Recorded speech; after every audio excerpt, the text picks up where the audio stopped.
Welcome back to Cindy's Library. This is Cindy, and today I'm going to talk about what I read for the first half of December. So let's get to it. To start with, I read Letters from Father Christmas by J.R.R. Tolkien. Yes, Tolkien was that kind of a father. He would actually write letters, and let's see if I can find one.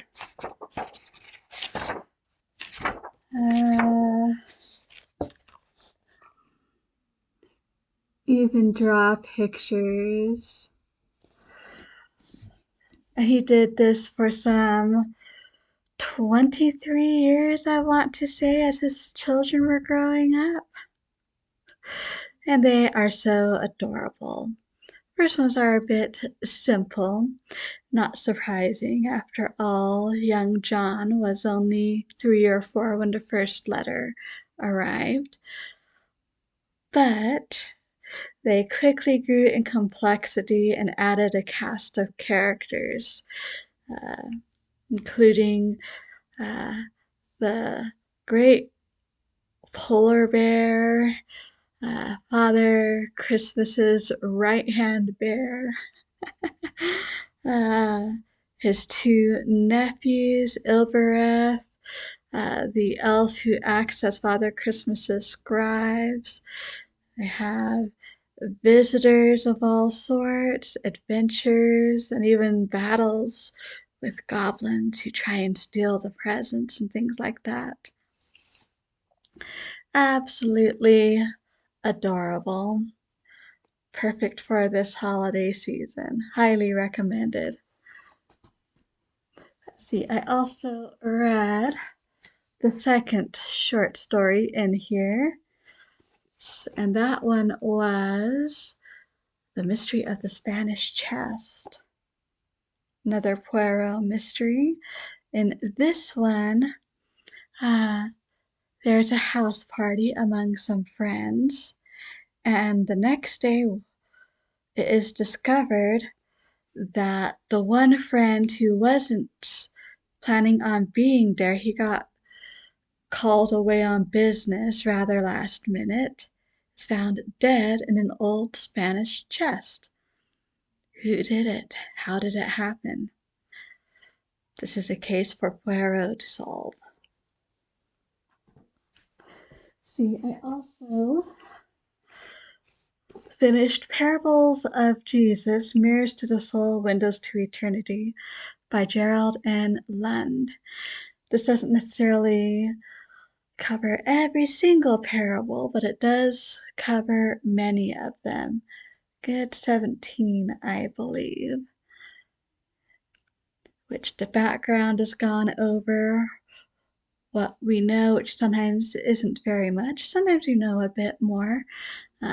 Analysis and things like that for each parable. Perfect to read this year when you're studying the New Testament. Also perfect for this year while reading the New Testament is Our Daystar Rising, Exploring the New Testament with Jeffery R. Holland. And so this is compiled from his many conference talks and probably devotionals and other things that he's done over the years, all having to do with the New Testament. So it's done in New Testament order. So, for example, comments you may have had about Matthew chapter 1. Well, that's the first thing in here, aside from an introduction. So, wonderful way to study the New Testament as well this year with Elder, now President Holland. See, I also read He That Should Come. This was actually written before The Man Born to be King, and it's actually originally for radio, so Dorothy Sayers had to go back and adjust it for an actual performance. But it's very interesting. We do have Mary and Joseph and the three wise men and shepherds, but in a way they're almost all background characters. A lot of the focus is on the innkeeper and his wife, who are completely overrun during this season. Um, a couple of families staying there, a Jewish scholar who studied both Jewish and Greek learning, a merchant, a Greek traveler. There's the Roman centurion and a couple of his fellows who we meet, things like that. Oh, and a Pharisee. So he tried to really create the type of people that would have been around there and what they would have been doing, and how most of them would not have even noticed what was happening at all, even though it's the most important thing that ever happened, or at least the start of the most important thing that ever happened. Then I read Lord Peter, and this is the complete short stories about Lord Peter that she wrote over the years. So a lot of them are just Lord Peter. Occasionally you'll have Bunter or his one of his friends mentioned or even there, but it's mostly Lord Peter. And it was quite fun to spend time with Lord Peter.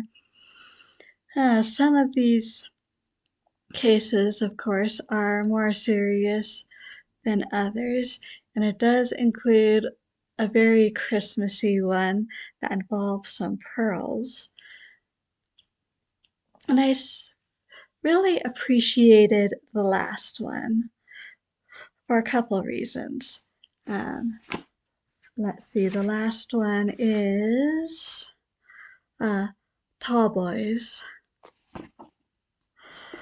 So, Tall Boys, oh, Peter and Harriet have been married long enough that I think they have a 6 or 7-year-old boy as their oldest, along with 2 other sons.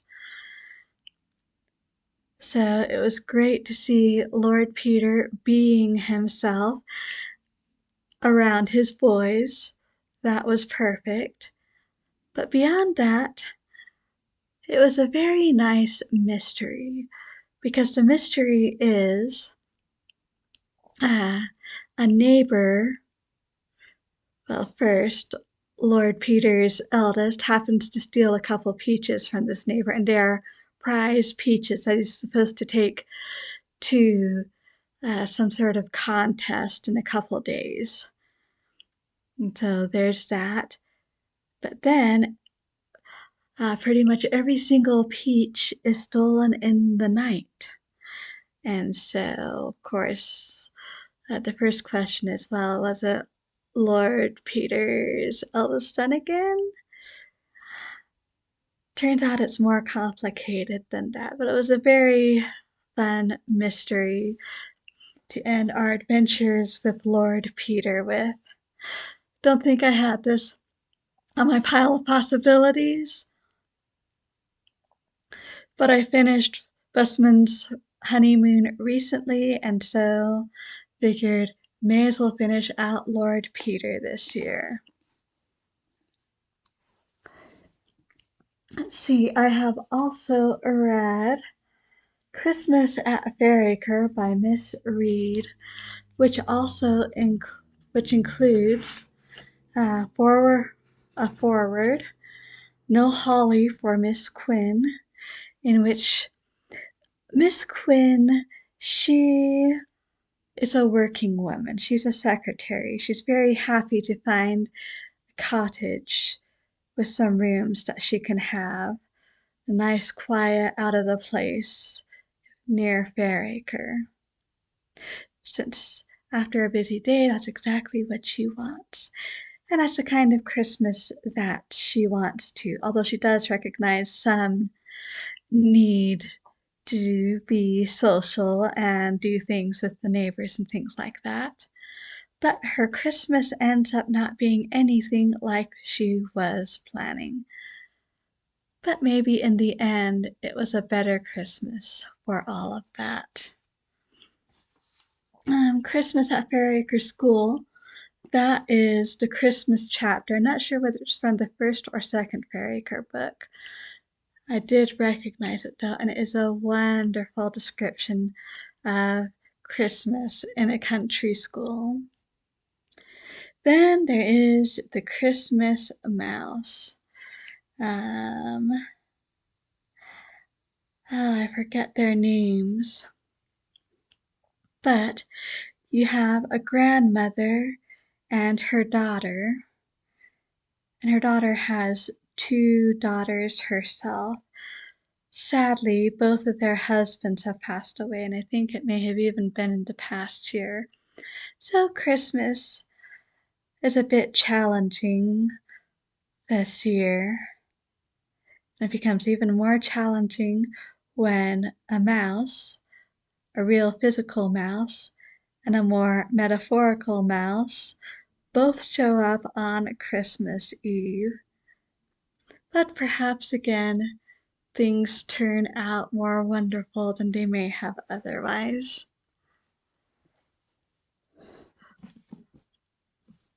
Finally, I got through the first section of Murder for Christmas.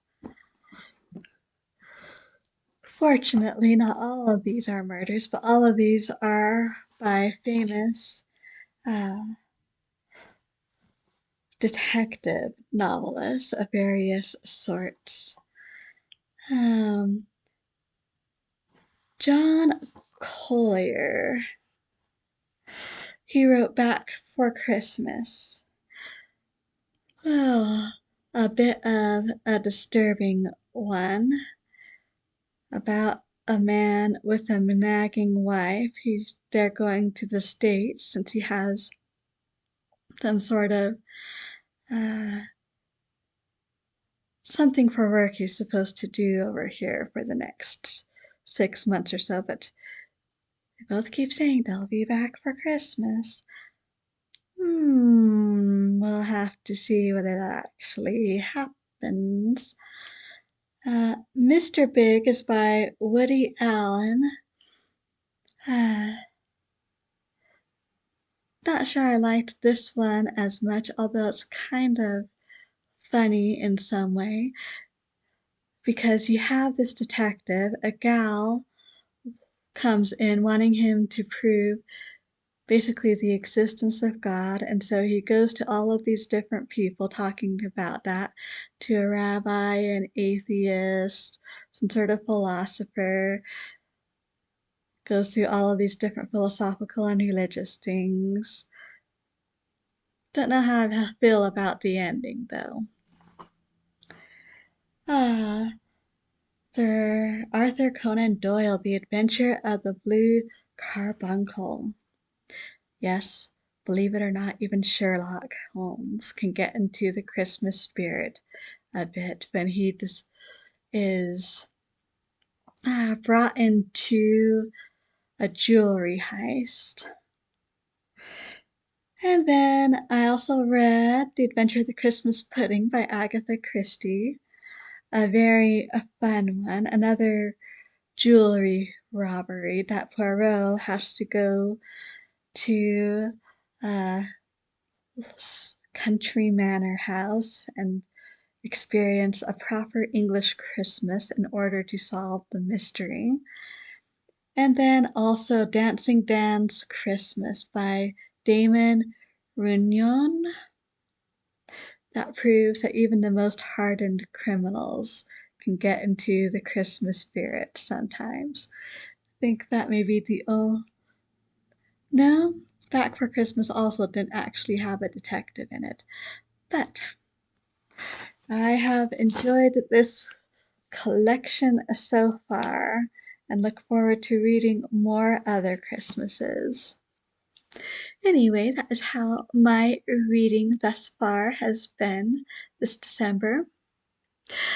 Ah, what have you been reading for Christmas? I'd love to hear all about it, especially if you have found any new holiday favorites. Thank you so much for stopping by. I truly do appreciate it. So until next time, I hope we all stay safe and healthy. And as always, happy reading!